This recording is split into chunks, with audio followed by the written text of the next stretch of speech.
Plus two तो सरीगला एबे करिबी कोन घरर जहा परिस्थिति मते जेमिति हेले भी गोटे जॉब दरकार।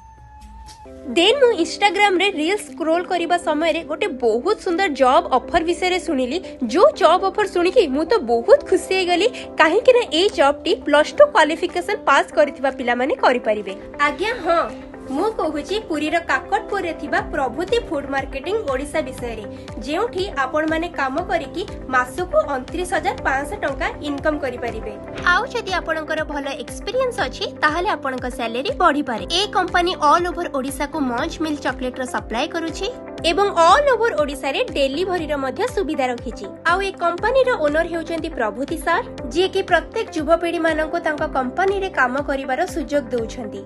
ए कंपनी रे जॉइन हबा को हेले आपणकर बयस सीमा 18 रु ऊर्ध्व हबा दरकार एवं आपण मानकर क्वालिफिकेशन प्लस टू पास हेतिबा दरकार। जदि आपण माने कंपनी रे डीलरशिप नउछन ताले आपणक सैलरी 50 रु 60,000 रहिबो। आउ जदि डिस्ट्रीब्यूटर हिसाब रे काम करूछन तेबे आपणकर सैलरी लक्षे रु 1.5 लाख भितरे रहिबो। ए कंपनी रो लोकेशन होची पुरी जिल्लार काकटपुर बस स्टैंड पाखरे। तो सांग माने आपण माने लेट काई करूछंती जल्दी जल्दी आसंतो एठारे जॉइन हे जानतो। बेसी किछि इन्फॉर्मेशन पाइबा पई हेले कांटेक्ट नंबर रे कांटेक्ट करंतु।